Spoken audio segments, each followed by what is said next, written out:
Scaldi. One important thing to note about Scaldi is that her name is Scaldi, not Skadi. She is not a Star Trek character. The D in her name is actually an F.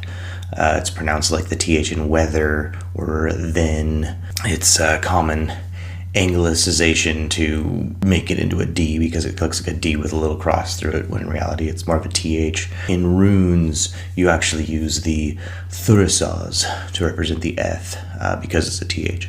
So that being said, so when I was looking into Skadi, I wanted to not assume that she was, Diana or Artemis, just because an empowered woman with a bow. So I tried to study and look into things that defied what my perception of her were, so that I can give a more comprehensive video. Because if you're familiar with my videos, I don't like to, just essentially spout out the wiki article, some version of that. There's plenty of those channels that do like short 5 or 6 minute videos on those, and there's nothing wrong with that. It's a brief. I'm bringing something more. I want my videos to have a little more to it, and it also helps me to learn. So with Skathi, I started looking into relative cultures. So the Saami were a big part of that, because there are certain qualities of Skathi that are very close to what we see in the Saami. And if you're unfamiliar with the Saami, they are the indigenous peoples of northern Scandinavia. They actually go into Russia a little bit. They're known for being in Finland. I think they've actually had the most impact on the Finnish society, because their language and culture tend to vary more than Sweden, Denmark, and Norway. And Iceland's often the thing, so they kind of don't count in that equation. So things like the bow, the ski, the snowshoe, stuff like that are very Saami, and we'll go over all that as I keep going. So one of the things I came across was actually a really interesting term called semantic center. That kind of sums up really what I'm doing with a lot of these videos. I'm trying to find the semantic center of the deity, and then how that deity essentially comes up in other cultures. And of course, the archetypes, the psychological blueprints that manifest themselves in our lore, in our stories. So first, examining the myth of Sculdy, we see a few elements that really show that she is a figure of feminine independence. Most Norse women were regarded as being in the home. The modern lens tends to look at Old Norse society as being very egalitarian, and it was in comparison to the rest of Europe, but it would not be egalitarian by today's standards. So typically women were in charge of inside things: cooking, cleaning, housework, weaving. Weaving is a big thing. We see that in the vulva. It's been often associated with the Norns, though in the lore they carve, but Norns are also associated with vulva. So in the lore with Skathi, so it starts off with her father Thjazi, who is a giant. Some regard him as more of a wind deity. He turns into a giant eagle, and he might be a primordial wind giant, but it's considered Jotnar. Jotnar being the plural of Jotun. Jotuns are giants, right? Jotunheim, giant. So to condense it, Thjazi tricks Loki into tricking Iduna, the goddess who provides the apples to the gods to keep them young forever. He tricks Loki into making Iduna marry Thjazi. So he basically talks her into walking outside of the walls of Asgard and picks her up as an eagle and kidnaps her. And then eventually Loki has to get him back with Freya's falcon cloak, and it is specifically a falcon, but we'll go over that when I do Freya. So things happen. Thjazi dies. The gods end up murdering Thjazi in order to get Iduna back. So Skathi, being the daughter of Thjazi, seeks revenge. So that's one of the first elements that is unusual for Nordic women, because typically we see the women asking the men to take revenge for them, or they'll do it in a more of a subterfuge.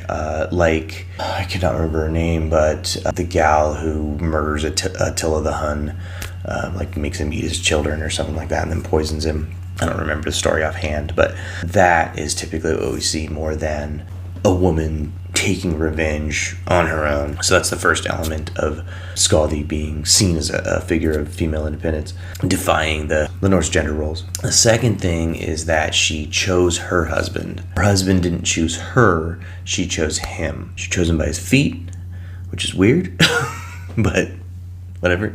Maybe a poetophile wrote the lore, I don't know. She ends up choosing Njord, which is the seafaring god, who is the father of Frey and Freya. She chose him by the feet. She thought she was choosing Balder because Njord had the prettiest feet, probably because he hangs out at the beach all day. Sand exfoliates. And then the third thing is archery. So if you remember from my tier video when I was talking about how Dumazel broke down the gods into three different parts, the sovereign, military, and production. Usually we see goddesses within the sovereign or the production, not necessarily in the military, but hunting, archery, these things can be equated. I mean, they're slightly into the production part, but hunting and all that and those techniques are what a lot of military techniques come from. So my theory is that Skadi kind of fits that middle part. So, you know, here we have essentially the archetypal Skjoldsmaður, the archetypal shield maiden, right? And we'll, as we go and we talk about the semantic center of these other deities, you'll kind of notice a theme. So etymologically speaking, Skadi means harm. It can also be translated as shadow, but she shares an etymological root with like the word Schadenfreude. And if you're not sure, Schadenfreude is the psychological term for enjoying harm. So like, let's say somebody you don't like gets hit by a car or whatever, and in the back of your head you're like, that guy got hit by a car, you know, you take joy in it. So Schadenfreude is joy in harm. Not the brighter side of humanity, but it is part of humanity. And it's also the root for scathe. Again, Skadi, scathe, right? From the Old Norse, skada. And then there's some etymology that kind of equates Scandinavia to Skadi, but like there's no real evidence of that. So that might be a false etymology. Grimm, Jacob Grimm of the Grimm brothers, he equated Skadi with the magpie, and that's because in German, Skade is the word for magpie. Beyond that, he really didn't write much about her. Nothing else I could find anyway. But there is, it's kind of interesting. There is what seems to be a modern UPG of Skadi and magpies. The only time I've ever heard of it is when I was looking stuff up. I think it might have kind of died out because there's no historical precedent for it. The website We Are Star Stuff has a little bit about it. So I'll read the top paragraph and then the quote from the OBOD, the Order of Bards, Ovates, and Druids. It's a Druid organization. And of course, the link's in the description. I have been intrigued for some time by a bit of lore that I've run across on several websites without any credit given. It connects the Norse goddess Skadi and magpies and makes several rather large claims about a magpie clan and a priestesshood, and it usually runs something like this. Under Christianity, the same shift of superstition from lucky to unlucky occurred in Norse countries as across the rest of Europe. In Old Norse mythology, Skadi, the daughter of a giant, was a priestess of the magpie clan. The black and white markings of the magpie were seen to represent sexual union, as well as male and female energies kept in balance. Later on in time, Scandinavians thought that magpies were sorcerers flying to unholy gatherings, and yet the nesting magpie was once considered a sign of luck in those countries. So again, no historical precedents, just kind of interesting, especially with the correlation of Skade, the modern German for magpie. Good evening, Mr. and Mrs. America and all the ships at sea. Let's go to press. Flash. Do you have a magpie in your home? If you do, you are most fortunate. The magpie is the most charming bird in all the world. He is the best friend the farmer ever had. Treat him gently. Treat him kindly. And always remember, the magpie deserves your respect. Hello, everybody. The magpie also has a history of being associated with sorcerers and witches. For more on that, I suggest this video by HermesHub. He has a background in Jungian psychology with a bit of a Hermetic influence. You'll find that the witch archetype, while not directly associated with Skathi, does overlap with deities that share some of her semantic center. Most pagans equate Skathi with like the snowy owl, which is again UPG, but seems more apt than a magpie, because a magpie is not necessarily a winter creature. It is a corvid, which is interesting because like ravens are corvids, right? They're very intelligent birds. That's one of the reasons magpies are known for being mischievous.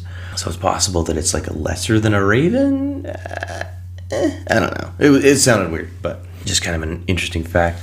So there's a few goddesses that correlate with Skathi, and we'll get to how they aren't fully who Skathi is, but they definitely are part of what her possible origin is. But they are definitely probable in the origins of Skathi. None of this is concrete fact. This is just, like I said, that semantic center that keeps coming up. I mean, when we summarize it at the end, I think it'll make sense. Svoruna, who is a major goddess in Baltic paganism, who may actually be and is often synonymous with Medena, is a goddess of hunting, very independent goddess.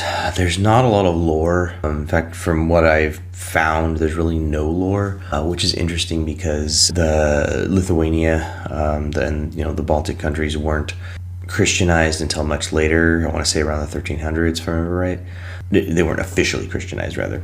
They consider themselves to be one of the last cultures that were still pagan, but we still seem to have a gap in time where we lost, a lot of those mythologies and stuff, probably because they were passed down orally, which really sucks. But the religion, if you're interested in the Baltic religion, is called Romuva.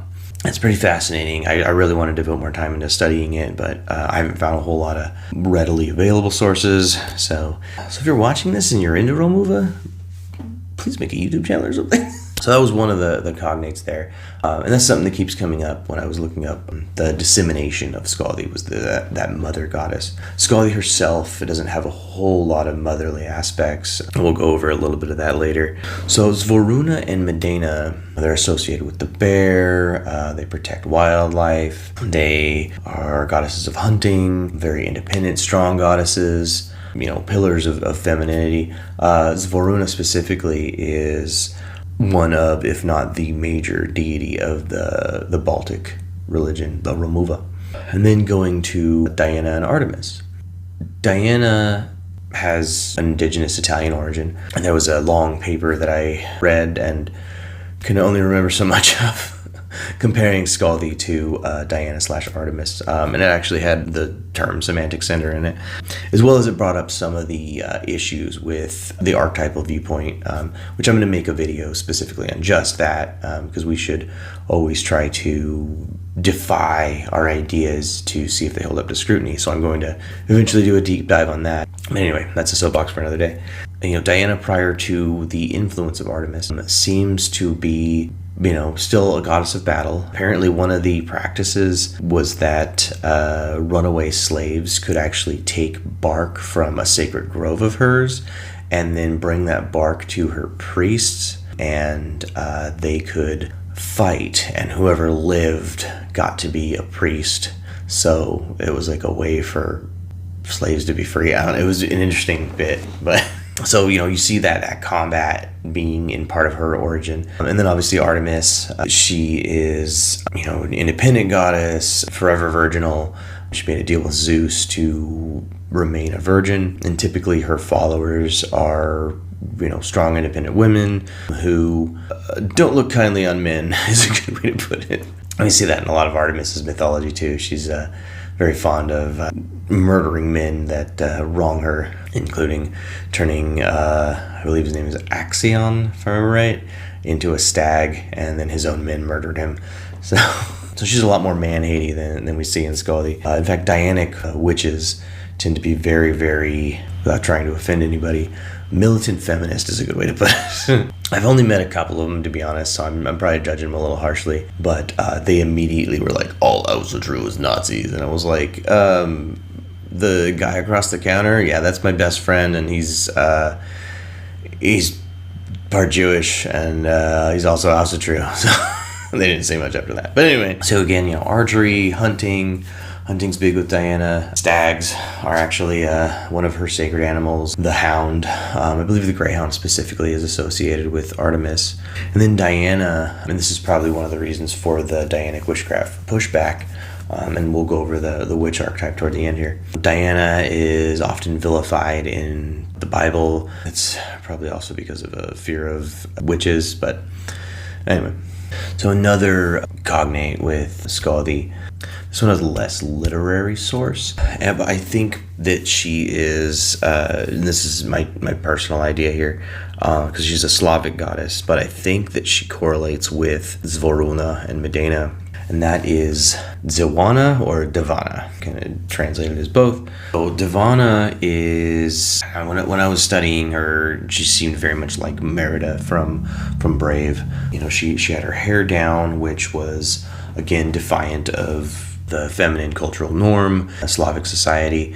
Again, an archer associated with wolves, animals, the bear. She also was a consort of Velez, and that's pretty interesting. So the interesting thing about her being a consort of Velez is that he is one of the semantic centers, one of the archetypes that is shared with Odin.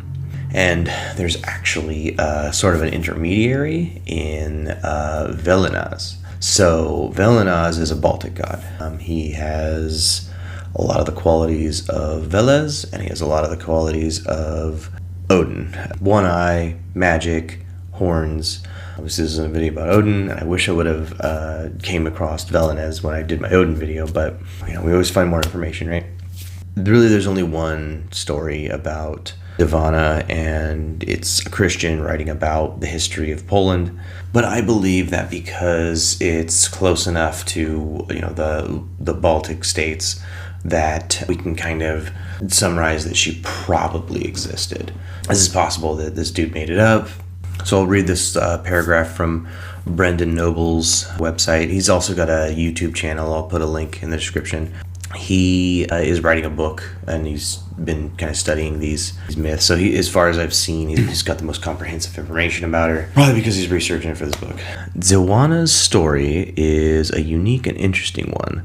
Like the winter goddess Morana, and spring god Yarilo, Devana is the daughter of both Perun, the god of thunder, and Mokosh, the great mother and protector of women. From birth, she was an independent spirit, riding horses. Her symbol is a mare as well, becoming a skilled huntress, and taming wolves and foxes, who never left her side. All of this made it difficult for Perun to control her, and that's where her story begins. And then the Velez being her consort, and it might not actually be a romantic relationship. Velez is actually the antithesis of Perun, which we went over a little bit in the Odin video, and I'll go over more when I do the Thor video, because Perun and Thor are semantic centers. And one of the theories on Devana's name is that it actually comes from Diana. It might actually be a Roman carryover due to Roman influence. And, it's possible that the Christian author made up her name a little bit more, maybe tweaked it to fit what he knew, which would probably be the Roman Catholic. Think about that. Something he'd probably be more familiar with. So the other thing I came across, and this is from the Saami influence most likely, is the Akkas. Akkas are actually very similar to the Disir, and Sculdy is called Onderdis, which is ski woman, right?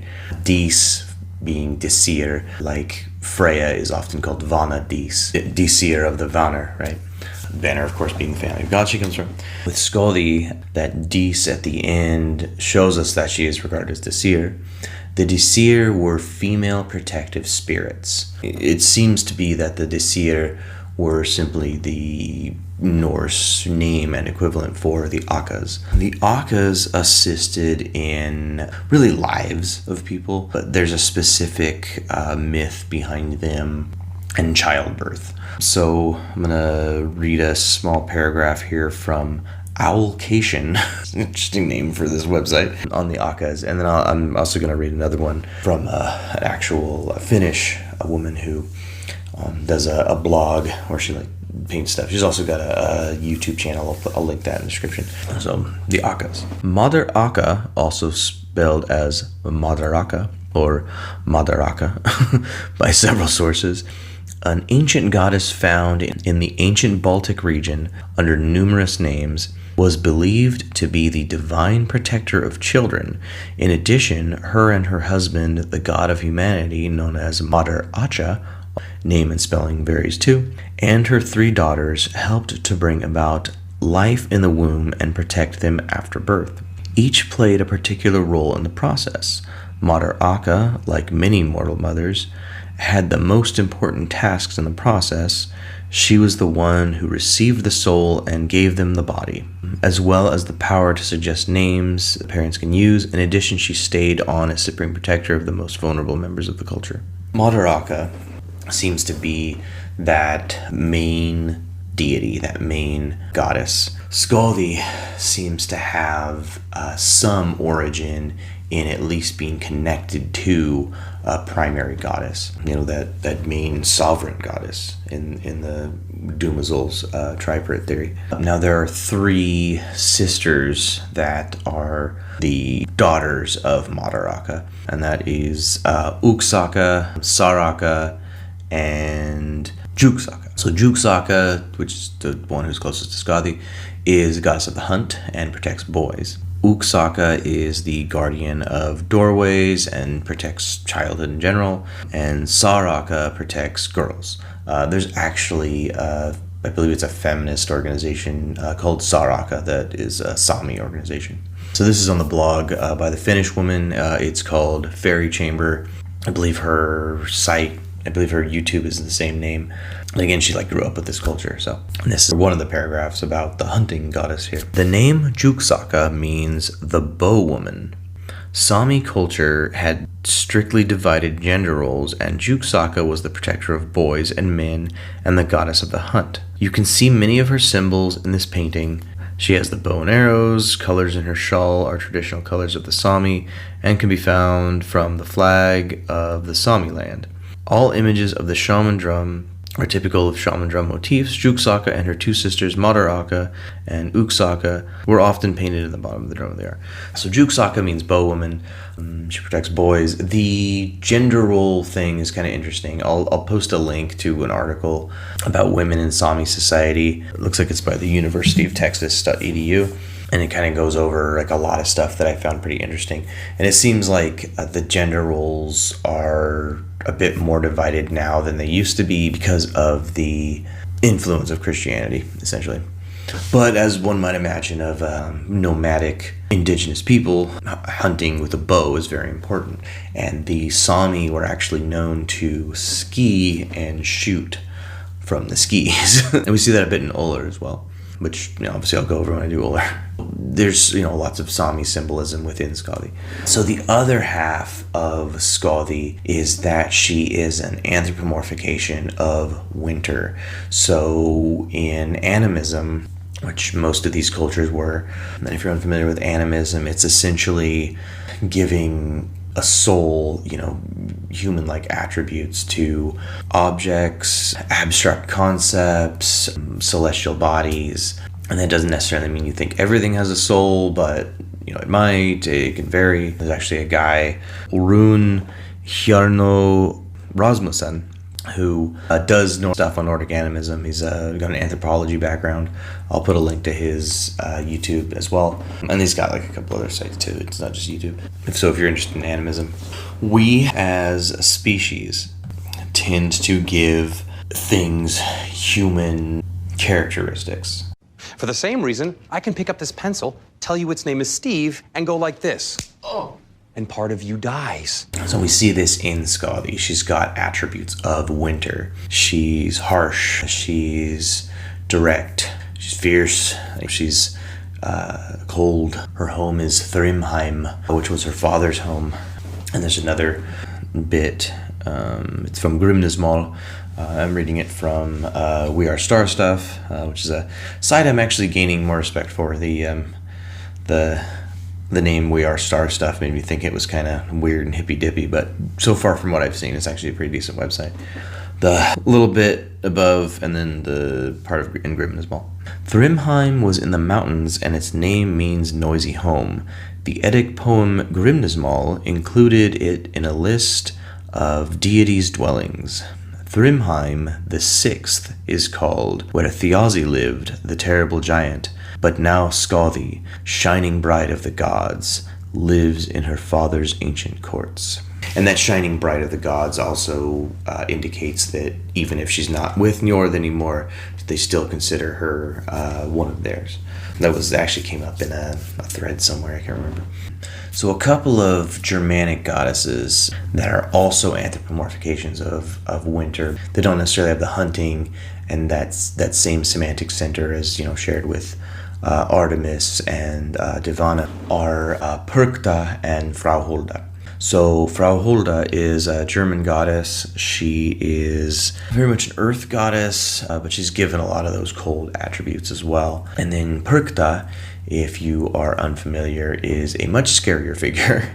In many ways, she's regarded as the female opposite of Krampus, including punishing young girls that don't fall in line and so forth. But they, more specifically Perchta, are associated with the witch.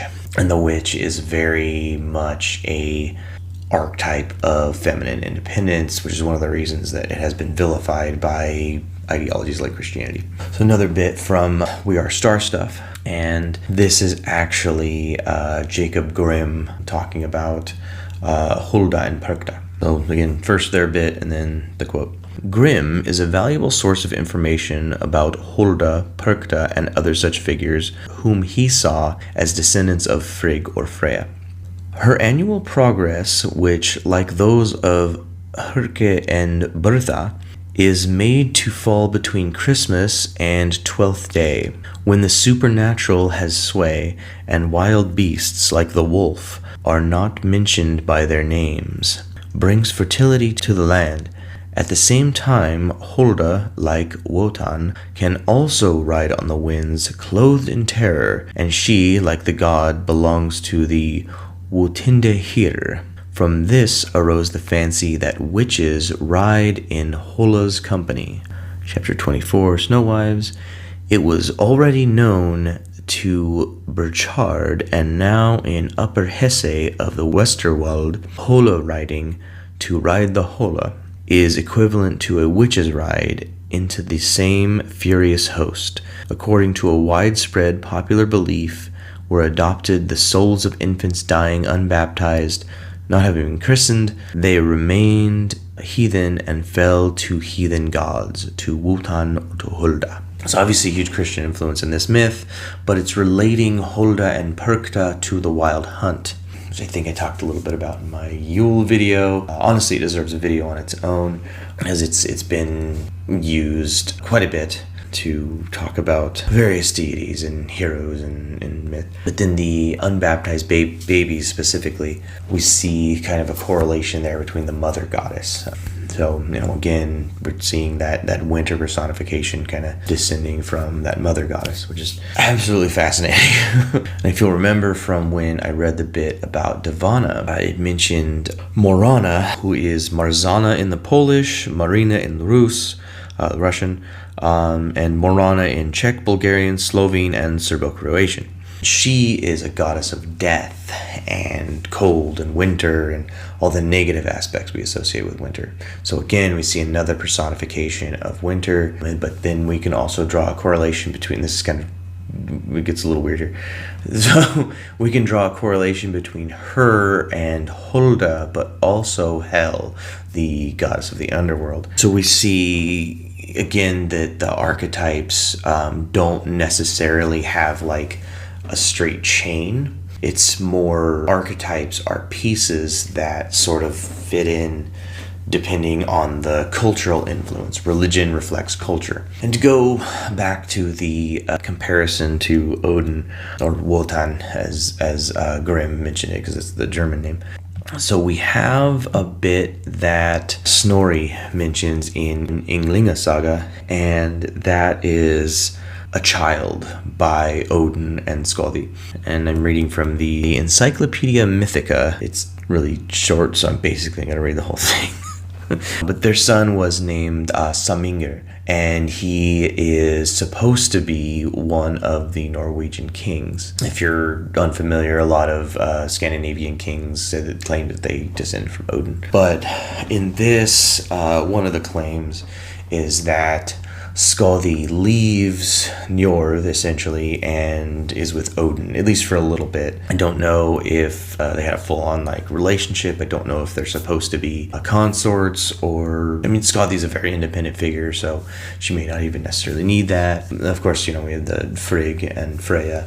Of course, Frigg may be a later incarnation of Freya. We'll go over that when we do her video. So, from the Encyclopedia Mythica. Samingr, one of the sons of Odin, in the prologue to the Prose Edda, Snorri Sturluson says that Odin gave his son the kingdom later known as Norway, and that the kings of Norway trace their lineage from him, as do the Jarls and other mighty men.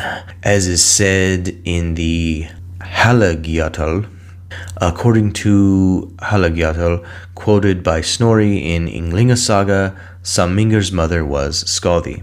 To Asa's son, Queen Skade, bore Saming, who dyed his shield in gore, the giant queen of rock and snow, who loves to dwell on earth below, the iron pine tree's daughter. She sprung from the rocks that rib the sea. To Odin bore full many a son, heroes of many battle won. In the prologue to Heimskringla, however, Snorri says that, according to Helagiatl, Samingr was the son of Yngvi Freyr. Samingr is listed among the sons of Odin in Nafnathulur section of Skaldskaparmal. And I'll throw this in the description, even though I freaking read the damn thing. But it's got sources on it and stuff too, so knowledge rabbit hole. So we see a possibility that Odin and Skadi had a thing or something. It's also possible that Odin was just throwing it around. That happened too. But one of the ideas behind Samingr etymologically is that his name may mean Saami. It may correlate with the Saami, which again would be another correlation to Skadi and the Saami. So not much really comes up in the lore about Skadi being a mother necessarily. It's sort of implied a couple of times. So as Njord's wife, she is stepmother to Frey and to Freya. In Skirnir's Mall, Skirnir is a servant to Frey. Skadi is one of the ones that convinces Skirnir to go and get Gurth for Frey. So there's a bit of a mother thing there too. Beyond that, there's not a whole lot. There is an interesting bit though. So we don't see any relation between Skadi and childbirth. But we do see, Juxaka in the Saami and Artemis in the Greek and Diana obviously in the Roman. They have something to do with childbirth. It's different though. So there may not be a correlation there, but it could also be from an earlier bit, the goddess being associated with that main mother goddess, that larger female archetype. And that's of course that Juxaka is the protector of boys, and according to the Saami lore can actually change the gender of a baby to a boy. And Artemis actually assists with pain during childbirth. So obviously two different things entirely, but a possible association with childbirth, which interesting, but I think kind of on shaky ground, to be honest. And another interesting thing that I was coming across was Tabiti in the Scythian is their main goddess. So they may have been a matriarchal society. They used bows. They were steppe people, right? So horses, bows, depending on the tribe. because it varied, but they would have women either be accepted as warriors or maybe even largely used as warriors. And the sources are very scant on that. But there's also an idea by scholars that the Scythian are the biggest contenders for the possible origin of the Amazons from Greek mythology. That was just kind of another interesting thing. Again, female independence, bows, we see in at least Devana horses. A lot of these things keep coming up, protector of forests. And then, obviously in the Scandinavian, winter was a bigger part of their lives. Here in sunburnt Texas, maybe we don't have that so much, but I appreciate Skathi, which is one of the reasons that, she's one of the first goddesses that I'm tackling here. And then we also see in modern incarnations, we have Disney movies, which is kind of interesting, but characters like Merida. So Merida is, from Brave, that independent, she's using a bow. For some reason, women in bows seem to have an association of some sort, which, as somebody that actually taught archery, it takes quite a bit of strength to actually pull back a bow. It's not an easy feat. Obviously, you can have lighter bows, but the physics behind that, if it doesn't have enough push behind it, so the poundage is how much force it's giving, right? So because it's essentially just a giant spring with a string then the string has no give. Whenever you see that in movies and stuff, that's wrong. The use of bows seems to be another prominent thing with independent women in these myths. And then another incarnation of anthropomorphized winter, Frozen. Elsa from Frozen is very much, in the vein of anthropomorphized winter figures. And we have a lot of these like Snow Queen myths that come from earlier incarnations of, like Perchta and Skadi, and often vilified. And that, I think, has to do with the vilification of the sacred feminine. We'll see that a bit more when I do Freya as well. But to speak on the witch archetype more, witches are very much, and I think this is why a lot of young girls get into Wicca, witches are very much an independent female archetype that doesn't need a masculine energy attached to it. And a lot of women traditionally and historically have sought independence within that. And I think that's why, the Dianic and the Artemis followers have such a strong independent streak. So Skathi is my UPG summary at the end here. Skathi is obviously an independent figure. She is a goddess that I very much respect. In my intro, I showed Black Canary and Lagertha, as well as the Skathi depiction from Smite, because those are strong, independent, female characters that I think are in the vein of Skathi. Because it's not something, every cultures, honestly, like the gender dichotomy varies widely, depending on the needs of society and what's important, as well as, the previous generation's influence. There's so much to go off of there. But from what I've seen, at least, most cultures don't really have that strong independent woman being super prevalent, because often they are relegated to the motherly tasks, those tasks that are considered women's work, as it were. And even the Saami, like if you read that article on their tradition, the women were very, very much the passers of the oral tradition, the carriers of culture. They were very important in reindeer herding. It almost seemed like men took a little bit of more of a backseat to them until they started using a monetary system. And I'm not too savvy on exactly why that would be. I'm gonna look into it. Highly doubt I'll do a video on it, but it's definitely something that I kind of look into. But that strong, independent warrior woman, that is Skathi. She is a symbol of feminine independence. She don't need no man. And of course, in my depiction of her, I'm a little doodle. I gave her the wolf headdress, and that's obviously because I have a personal association with wolves. But I think that Skathi is very much associated with the wolf as well, specifically the Arctic wolf, which is one of the world's largest wolves. It embodies that wild, unbridled nature, that furious winter nature that we see with Skathi. That's not to mean necessarily that she's chaos and that she's 100% in the shadow.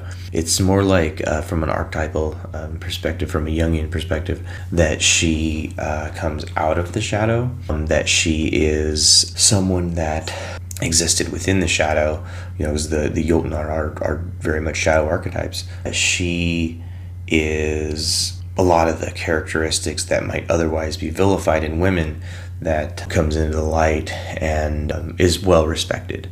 She is the shining bride of the gods. She is the Onder Dis. She is Disir. And again, the Disirs, just like the Akkas, are protective female spirits. Yuksaka in the Saami protects young boys. The other thing that happened was Loki, he had made her laugh by tying one end of a rope to his balls and the other end to the horns of a goat, and let the goat pull him around. And then he falls in her lap. And the implication is that they may have copulated after the fact, because when they bind Loki, and she actually tells Loki, I believe it's in Lokasena, I'm not sure, at some point she tells Loki that she is going to tie him to a rock with the entrails of one of his sons, which is what ends up happening to Loki at the end of Lokasena. And then she is the one that actually puts the serpent above Loki that drips the venom that his wife Nanna has to collect and dump out. And supposedly that's the reason we have earthquakes. It's Loki shuddering, right?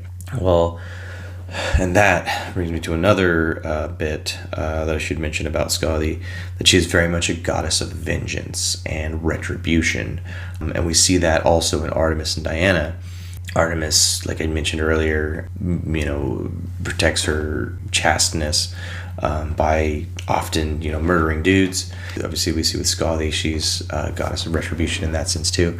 I don't think it's a major aspect, at least not of Skathi. Maybe more so with Diana and Artemis. But I think with Skathi, it's more of a righteousness. It's more like comeuppance than malice. Not that comeuppance doesn't always have at least a little tinge of malice. So, another video down. Like, subscribe, comment, do the thing. If you disagree, if you agree, let me know. If you have more to add, you have other sources. This took me a while to look up, not just because, there's a lot of information. Also, I had work stuff going on. But, there's a lot there. Feel free to expand on it. Tell me what you think. And remember, the gods are in us all. Skull!